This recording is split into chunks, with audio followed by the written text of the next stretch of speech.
जानना जरूरी यह नहीं है कि कटप्पा को बाहुबली ने क्यों मारा, जबकि जानना यह जरूरी है कि नेताजी सुभाष चंद्र बोस को क्यों और किसने मारा। अमर शहीद चंद्रशेखर आजाद की मुखबरी क्यों और किसने की थी। श्री लाल बहादुर शास्त्री को किसने और क्यों मारा। मोहनदास करमचंद गांधी की हत्या के वह कारण क्या थे। डॉक्टर श्याम प्रसाद मुखर्जी की हत्या क्यों और किसने की। युवाओं, जरा विचार करो कि कहां गलतियां हुई हैं। काल्पनिक चरित्र कटप्पा से बाहर निकलो और वो पूछो जो तुमसे जुड़ा हुआ है। पता करो कि हम लगभग 800 सालों तक गुलाम क्यों रहे। पता करो कि जो देश आर्थिक, सामाजिक, शैक्षिक और वैज्ञानिक रूप से सशक्त था, विश्व गुरु था, वो सब ज्ञान कहां है, कैसे खत्म हो गया, कौन इसके लिए जिम्मेदार था। पता करो कि ईरान से इंडोनेशिया तक की भारतवर्ष की सीमाएं सिकुड़कर इतनी छोटी कैसे होगी कि हमें कश्मीर से भी भगा दिया गया।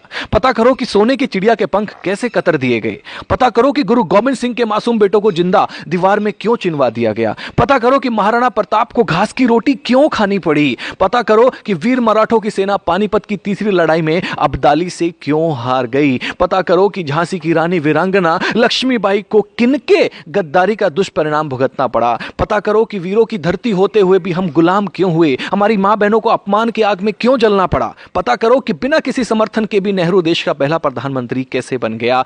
पता करो कि पाकिस्तान का स्थायी रोग किसने भारत को दिया, तब हुआ क्या क्या था। दोस्तों, पता करो कि कश्मीर को नासूर बनाने का बीज किसने और क्यों और कैसे बोया था। पता करो कि नेपाल के महाराजा भारत में विलय के प्रस्ताव को 1952 में जो था उसको किसने और क्यों ठुकराया था। पता करो कि 1953 में यूएनओ ने भारत को स्थायी सीट देने के स्वयं अमेरिका के प्रस्ताव को क्यों भुला दिया था और वह सदस्यता चीन को क्यों दिलवा दी थी। पता करो कि सेना को हत्यारा, नक्सलियों को क्रांतिकारी व जिहादी आतंकवादियों को भटका हुआ बेरोजगार नौजवान कहने वाले देश का सांसद कैसे बन गया। पता करो कि मां दुर्गा को वैश्य कहने का साहस किसी को कहां से मिलता है। पता करो कि देवी देवताओं की नंगी तस्वीर बनाने को समर्थन कहां से मिलता है। पता करो कि आतंकवादी याकूब की फांसी रुकवाने के लिए आधी रात के बाद भी सुप्रीम कोर्ट को खोलने के लिए कौन मजबूर कर देता है। आप खुद बाहुबली बनकर जानो कि हमारा कैलाश पर्वत और मानसरोवर तीर्थ चीन के हिस्से में व ननकाना साहेब पाकिस्तान के हिस्से में किसकी गलती से चले गए। और भी बहुत सारी गलतियां हैं।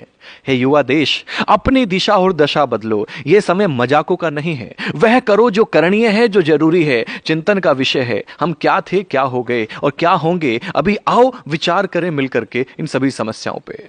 हम सबका कर्तव्य है कि इतिहास की गलतियों को विवेचना कर देश हित में और भविष्य में उन गलतियों को ना दोहराने का प्रण लें। तब ही हमारी मातृभूमि, हमारी संस्कृति, हमारा धर्म सशक्त, समृद्ध व सम्मानित होगा। जो सेकुलर जाहिल कहते थे कि हस्ती मिटती नहीं हमारी, जाकर देखे दोस्त, अफगान, पाकुर, बांग्लादेश में बस्ती दिखती नहीं तुम्हारी। भारत माता की जय। इसे अधिक से अधिक युवाओं तक पहुंचाएं।